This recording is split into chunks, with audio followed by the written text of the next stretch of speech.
Bismillahirrahmanirrahim. Assalamualaikum warahmatullahi wabarakatuh. Alhamdulillahirabbil alamin wassalatu wassalamu ala asyrafil anbiya'i wal mursalin wa ala alihi washabbihi ajmain. Qala rabbi shrah li sadri wa yassir li amri wahlul 'uqdatam min lisani yafqahu qawli. Amma ba'd. Bismillahirrahmanirrahim. Assalamualaikum semua. Nama saya Ahmad Naim bin Syari. Saya berasal daripada Muar Johor dan saya seorang pelajar di Kolej Profesional Baitul Mal yang memegang kos ataupun sedang mempelajari kos Diploma Pengurusan Haji dan Umrah. Dan pada hari ini saya ingin memperkenalkan kepada kalian ataupun memberitahu kepada kalian serba sedikit mengenai 7 kelebihan beramal ataupun 7 kelebihan seseorang yang berakhlak mulia. Macam tu. Okey, pada mulanya saya ingin bacakan pada awalnya perkongsian ini saya ingin membacakan ataupun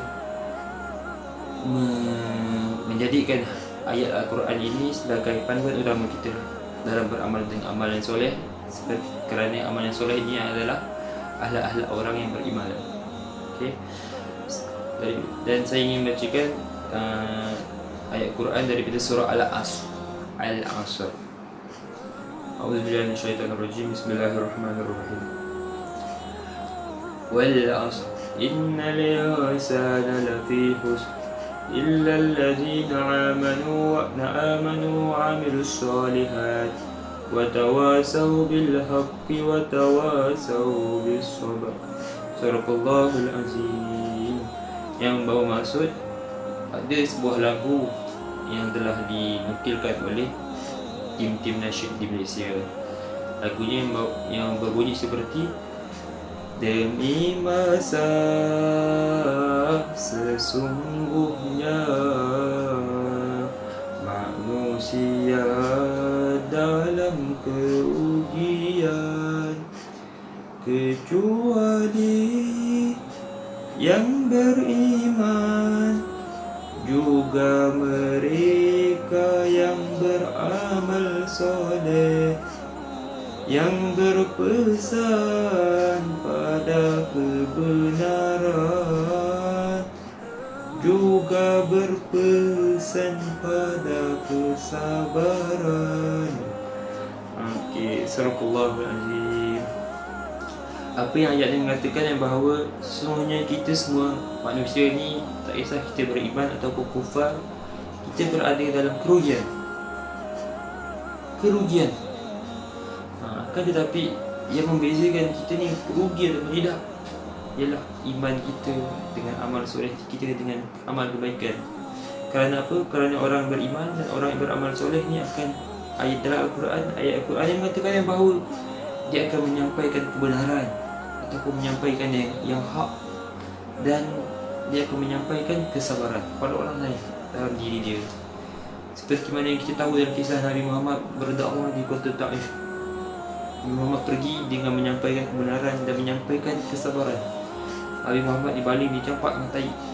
Dakwah Nabi Muhammad seringan-ringan seberat-berat dakwah kita yang dimaki orang kata kita macam-macam.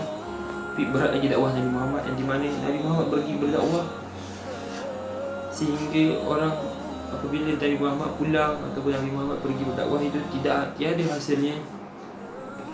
Dan Nabi Muhammad juga turut dalam perjalanan pulangnya Nabi Muhammad SAW dibaling ataupun dihina ataupun direjam dengan batu, dengan najis.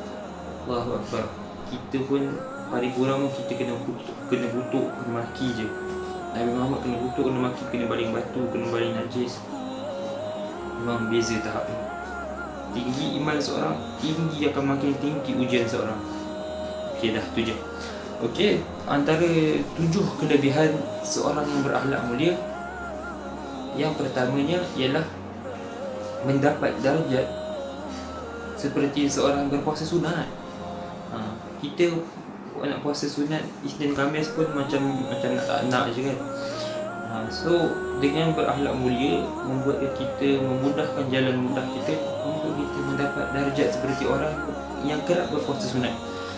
Paling kurang pun seminggu puasa sunat lah, Isnin Khamis, tapi kita pun tak buat. So dengan nak cover kita punya tak buat tu, kita boleh beramal dengan amalan ini, berakhlak mulia ni. Dan bukan itu saja, tapi pertama, yang kedua ialah kita juga mendapat kelebihan atau pengajaran seperti seorang yang apa orang kata kerap membaca Al-Quran. Allahu Akbar. Kita baca Al-Quran pun lepas maghrib je, selalu main handphone je kan. Tapi tak apa, bila mana kita beramal dengan amalan ataupun akhlak yang mulia ni, dia akan menampung ataupun menutup ruang-ruang kosong, mengcover kita punya amalan ataupun kemalasan kita untuk membaca Al-Quran dan solat sunat tu. Nampak bagusnya kelebihan sunnah-sunnah Nabi Muhammad. Nampak. So yang ketiga ialah paling sempurna iman. Orang itu akan paling sempurna iman. Dah lah sempurna, lepas tu Nabi kata terpaling. Dia punya paling tu, paling ni maksudnya memang the most lah, maksudnya the highest. Yang ketiga dan yang keempat ialah paling berat timbangan di akhirat nanti. Salah seorangnya ialah orang yang berakhlak mulia. Nampak? Seorang tu paling berat di timbangan di akhirat nanti. Kalau dia nak betul timbangan kita berat kat akhirat nanti ataupun hari kiamat, kita beramal lah dengan amalan akhlak yang mulia ni. Mudah je. Amal akhlak mulia, baik orang, family, kawan-kawan, saudara, makhluk, tumbuh-tumbuhan sekali je. Sabar dan beriman dengan segala apa benda. Beriman dengan rukun Islam dan rukun iman kita tu. Jangan kita reka sibuk buat amal yang tinggi-tinggi, buat perkara yang lebih susah-susah kan, mendalami ilmu yang tinggi, akan tetapi ilmu yang rendah, ilmu rukun Islam dan rukun iman tu kita tak kuasai. Itu yang bahaya tu.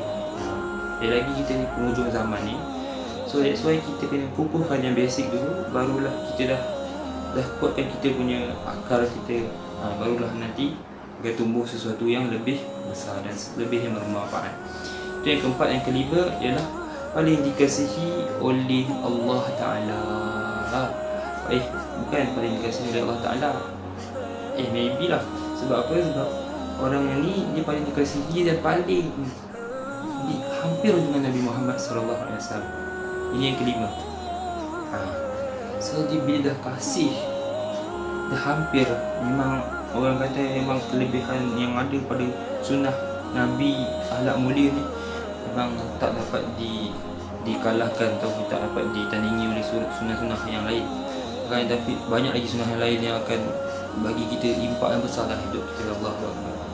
Kita just kena belajar, kena kenali apa sunnah tu, kena cinta terhadap pengamal sunnah iaitu Nabi Muhammad dan siapa yang mensyariatkan tersebut iaitu Allah Ta'ala.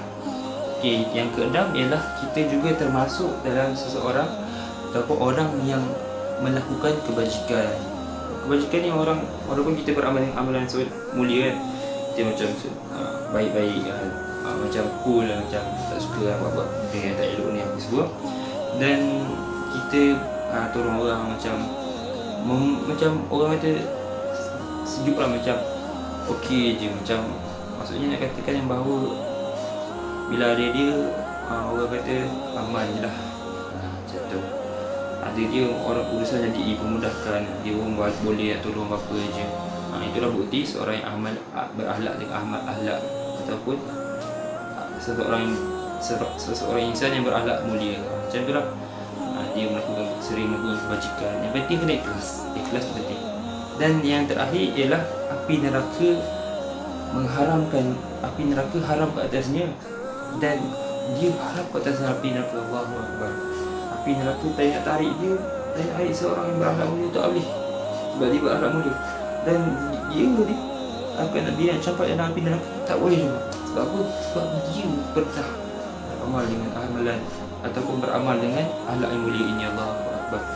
Nampak tak kebesaran dan keagungannya sunnah Nabi Muhammad ini?